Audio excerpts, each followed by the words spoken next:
দেখো 4.4 এর 17 নম্বর প্রশ্নের যে সমাধান সেটা আগে প্রশ্নটা তুলছি এই জায়গায়। প্রশ্নটা হচ্ছে কি x² - 3x আবার হচ্ছে কি x² - 9 প্লাস এবং x² - 4x প্লাস কত দেওয়া আছে 3 দেওয়া আছে। এখন এখানে রাশি হচ্ছে কয়টা? তিনটা রাশি, একটা রাশি, দুইটা রাশি, তিনটা রাশি। এই রাশি থেকে কি করব? গসাগু নির্ণয় করব। কি করব আমরা? গসাগু মানে হচ্ছে কি আমরা যে মৌলিক যে গুণনীয়ক আছে, যেমন আমরা উৎপাদক করি কোন একটা সংখ্যাকে বড় সংখ্যাকে আমরা মৌলিক উৎপাদকে বিশ্লেষণ করি, ঠিক একই ভাবে এখানে আমরা এই রাশিগুলোরও মৌলিক উৎপাদকে কি করব? বিশ্লেষণ করব। আর মৌলিক উৎপাদকে বিশ্লেষণ করার পরে এই রাশিগুলো থেকে আমরা যেটা কমন পাবো, মানে তিনটা রাশিতে সাধারণ যে পদটা থাকবে সেই পদটাই হবে আমাদের গসাগু। তাহলে এখানে যে প্রথম যে রাশিটা দেওয়া আছে, প্রথম রাশিটা দেওয়া আছে x² - 3x, তাহলে প্রথম রাশিটা আমরা তুলে নিতে পারি। প্রথম রাশি দেওয়া আছে x² - 3x। তাহলে দেখো এই রাশিটা থেকে আমরা কি করতে পারি? মৌলিক উৎপাদকের ধারণা নিয়ে আমরা এটাকে যতভাবে ভাঙতে পারি আমরা ততভাবেই ভাঙার চেষ্টা করি।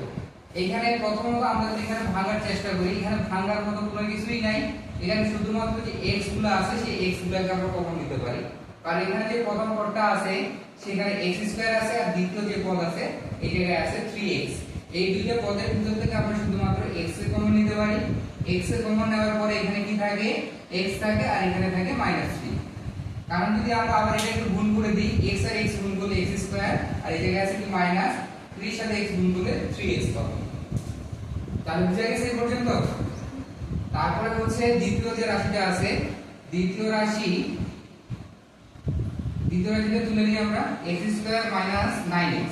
তাহলে এইটুকু অংশকে আমরা কি করতে পারি? এইটাটাও প্রথম রাশিটার মতো আমরা কমন নিতে পারছি না, এইটাকে আমরা যদি সূত্রের প্রয়োগ করি তাহলে আমরা কি করতে পারবো? এটাকে ভাঙিয়ে নিতে পারবো।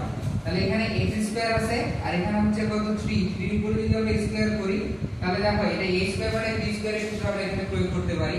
আর a² সমান a² মানে b² এর সূত্র হচ্ছে কি a plus b into a minus b। এখানে a বলতে x, তাহলে x plus কত হচ্ছে 3 into কত হচ্ছে x minus 3।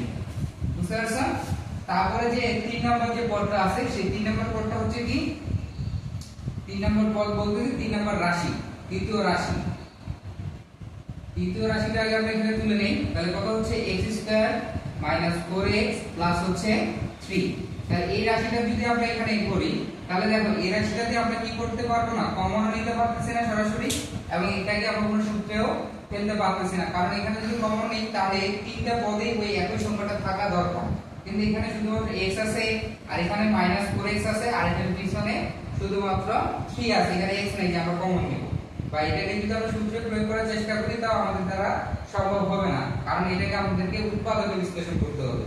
আর উৎপাদকে বিশ্লেষণ করার ক্ষেত্রে এখানে আমরা কি করব? মিলিটার করব। মিলিটারের নিয়মটা হচ্ছে কি এখানে সামনে 1 আছে সব, এখানে কত আছে 3, 1 আর 3 গুণ করলে হবে 3। এখন আমরা এমন দুটো সংখ্যা বিবেচনা করব যে সংখ্যা দুটো গুণ করলে 3 হবে আর যোগ বিয়োগ করলে -4 হবে। যোগ বিয়োগ করলে কত হবে? -4 হবে। তাহলে এখন আমরা এরকম সংখ্যা কি দিতে পারি? 3 একে 3, 3 এর সাথে 1 গুণ করলে আমাদের কত হচ্ছে 3, আর 1 গুণ করলে কত হবে আমাদের 3, আর 3 আর 1 যোগ করলে কত হবে আমাদের 4। কথা বুঝে গেছে? তাহলে এখন এখানে আমরা x² পাচ্ছি, তাহলে এখন এখান থেকে যদি আমরা -3x লিখি আবার এখানে যদি -x লিখি +3 লিখি তাহলে কি আমাদের ভুল হবে? ভুল হবে না, কারণ দেখো 3 আর 1 গুণ করলে কত হবে? 3 হবে, এবং এখানে কত হচ্ছে -3 আর -x মিলে কত হচ্ছে -4x। -3x -x মিলে হচ্ছে কি -4x।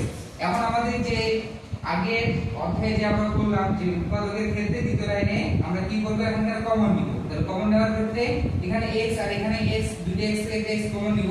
তাহলে x মাইনাস কত হবে 3, আবার এখানে কত আছে -1, তাহলে এখন আমরা কমন নিব x মাইনাস কত হচ্ছে 3। কারণ দেখো এখানে যদি x টাকে গুণ করে দিই তাহলে x² আবার এখানে কত হচ্ছে -3x, আবার এখানে -1টা কমন নিতে পারতেছি কারণ এখানে x নাই, যে x টা কমন নিব। -1 এর সাথে এটা গুণ করলে -x আর -এ গুণ করলে কি হচ্ছে এখানে +3।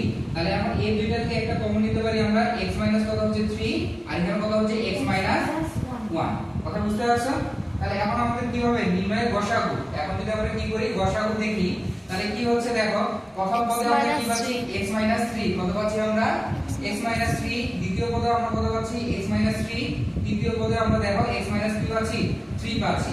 গসাগুর ক্ষেত্রে একটা জিনিস মনে রাখবা, গসাগুতে শুধুমাত্র যে কমন জিনিসটা সেটা আমরা শুধুমাত্র গসাগুর ক্ষেত্রে নিতে পারবো, আর লসাগুর ক্ষেত্রে আমাদের কমন এবং আনকমন যেটা আছে দুইটাই নিতে হবে। তাহলে অতএব আমরা লিখতে পারি, অতএব নির্ণয় গসাগু, নির্ণয় গসাগু, তাহলে আমাদের গসাগু কত হবে এখানে, নির্ণয় গসাগু x 3, কত হবে x 3, বুঝে গেছে?